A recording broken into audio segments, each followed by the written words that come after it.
Hello friends, কেমন আছো? আশা করি তোমরা সবাই খুব ভালো আছো। আমিও খুব ভালো আছি। আজকে উল্টো রথযাত্রা, তাই আমাদের বাড়িতে পাঁপড় ভাজা হচ্ছে আর আমার মা সেই পাঁপড়গুলোকে ভাজছে।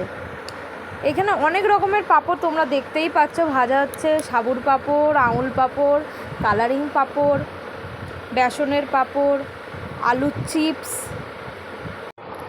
জানেন, এই পাঁপড়গুলোর মধ্যে আমার সবচেয়ে প্রিয় এই সাবুর পাঁপড়। এত ভালো লাগে খেতে, কি বলবো, মনে হয় নিজেই সবগুলো খেয়ে নিই। আপনাদের কোন পাঁপড়টা সবচেয়ে প্রিয় সেটা আমাকে অবশ্যই কমেন্ট করে জানাবেন। এর সাথে আলুর চপও হয়েছিল, সেটা অবশ্য ভিডিও করা হয়নি, কারণ আমরা এতটাই খেতে ব্যস্ত ছিলাম যে ভিডিও আর করা হয়নি। ঠিক আছে বন্ধুরা, আজকের মতন টাটা, দেখা হবে পরের একটা অন্য ভিডিওতে। ততক্ষণ পর্যন্ত আপনারা ভালো থাকবেন, সুস্থ থাকবেন, আর আমার এই ভিডিওটা ভালো লাগলে অবশ্যই সাবস্ক্রাইব করে দেবেন আর লাইক করে আমার পাশে থাকবেন।